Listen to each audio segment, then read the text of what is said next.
தமிழ் வழி கல்வியை தான் 1 கோடிக்கும் அதிகமான மாணவர்கள் பயில்கின்றனர். மும்மொழி கொள்கைக்கு ஆதரவில்லை என தர்மேந்திர பிரதானுக்கு தமிழக பள்ளிக் கல்வித்துறை அமைச்சர் அன்பில் மகேஷ் திட்டவட்டம்.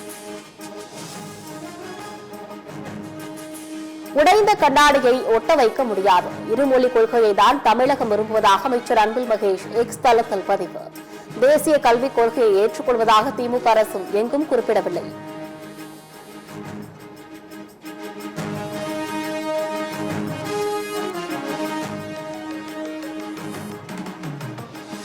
தேசிய கல்விக் கொள்கையை ஏற்றுக்கொள்வதாக திமுக அரசு எங்கும் குறிப்பிடவில்லை. உண்மைகளை திரிப்பதை நிறுத்துங்கள் என மத்திய அமைச்சர் தர்மேந்திர பிரதானுக்கு திமுக எம்பி கனிமொழி காட்டமாக பதில்.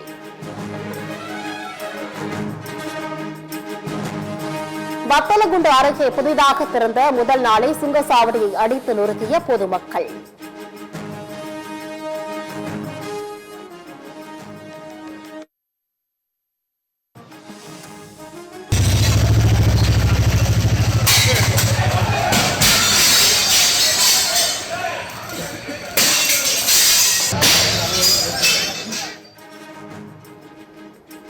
மக்களின் கடும் எதிர்ப்பை மீறியும் சுங்கச்சாவடியை திறந்ததால் ஆத்திரம்.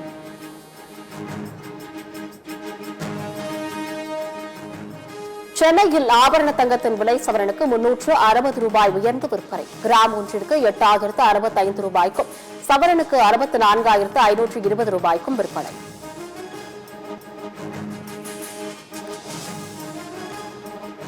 நாகை மயிலாடுதுறையில் 2வது நாளாக விட்டு மழை. அறுவடைக்கு தயாராக இருக்கும் நெற்பயிர்கள் மழை நீரில் மூழ்கும் அபாயம் உள்ளதால் விவசாயிகள் கவலை.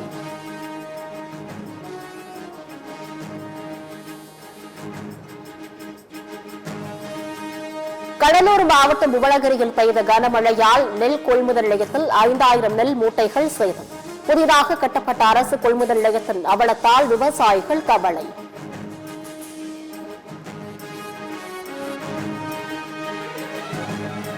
புதுச்சேரியில் 13,600 கோடி ரூபாய்க்கான பட்ஜெட்டை தாக்கல் செய்தார் முதலமைச்சர் ரங்கசாமி.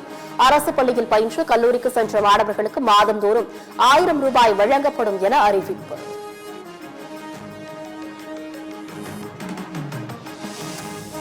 புதுச்சேரியில் உள்ள வறுமை கோட்டிற்கு கீழ் உள்ள அனைத்து குடும்ப தலைவிகளுக்கும் இனி 2,500 ரூபாய் 1000 ரூபாய் வழங்கப்பட்டு வந்த நிலையில் 2,500 ரூபாயாக உயர்த்தியது புதுச்சேரி அரசு.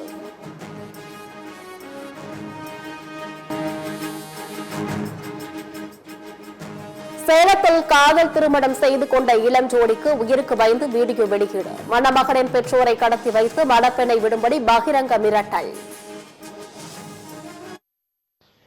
தம்பி, பிள்ளை கொண்டு வந்து நீயா விட்டுட்டா நல்லா இருக்கும், இல்லைன்னா உன் ஃபேமிலி தூக்கிடுவேன். நீ யோசனை பண்ணிட்டுலாம் இருக்க வேணாம். நீ யாரு, உன் அட்ரஸ் எல்லாமே எடுத்துட்டேன், சரியா? எங்க வீட்டு பிள்ளைய தயவுசெய்து கொண்டு வந்து விட்டுட்டு போயிடு, இல்லைன்னா உன் ஃபேமிலி விடியறதுக்குள்ள தூக்கிடுவேன்.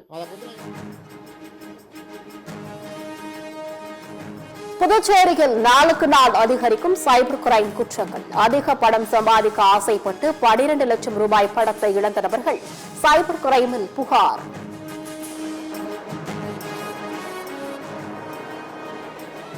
திருவண்ணாமலை மாவட்டம் செங்கம் பெங்களூரு தேசிய நெடுஞ்சாலையில் அடுத்தடுத்து 5 வாகனங்கள் பள்ளத்தில் விழுந்து விபத்து. சாலையோரத்தில் மழைநீர் தேங்கியிருந்ததால் பள்ளம் தெரியாமல் வாகனங்கள் கவிழ்ந்ததால் பரபரப்பு.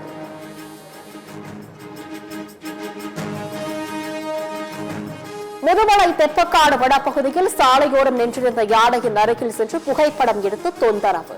வாகனத்திலிருந்து இறங்கிய பயணிகளை யானை துரத்தியதால் பரபரப்பு.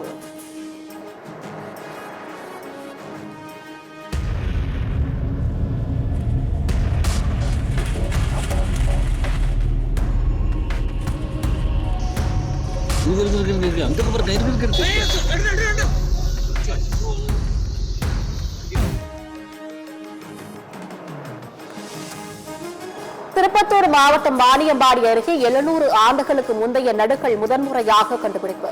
நடுக்கலில் 11 மனித உருவங்களும் ஒரு குதிரையும் செதுக்கல்.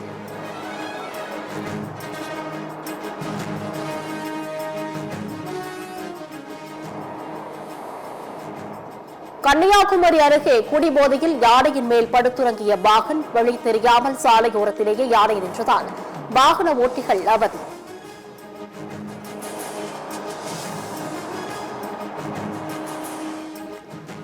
காஞ்சிபுரம் அரசு தலைமை மருத்துவமனை அருகே உள்ள கடையில் சிக்கன் பிரியாணி வாங்கி சாப்பிட்ட கல்லூரி மாணவி பள்ளி மாணவனுக்கு வாந்தி, மயக்கம், வயிற்றுப்போக்கு மற்றும் காய்ச்சலுடன் அரசு தலைமை மருத்துவமனையில் அனுமதி.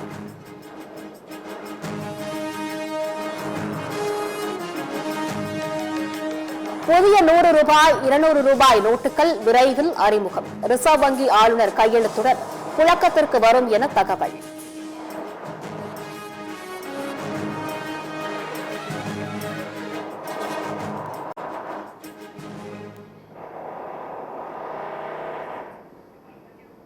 FRS என்னும் மொபைல் செயலி உதவியால் சிக்கும் ரவுடிகள். கடந்த 6 மாதத்தில் 550 ரவுடிகளை கைது செய்தது தமிழக காவல்துறை.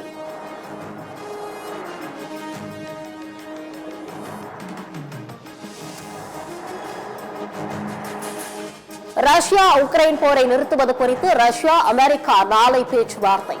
உக்ரைன் போர் நிறுத்தத்திற்கு ஒப்புக்கொண்ட நிலையில் ரஷ்யாவும் சம்மதம் தெரிவிக்கும் என அதிபர் டிரம்ப் நம்பிக்கை.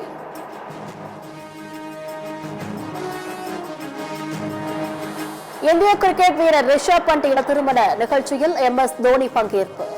சுரேஷ் ரெய்னா ரிஷப் பண்டுடன் இணைந்து தோனி நடனமாடும் வீடியோ இணையதளத்தில் வைரல்.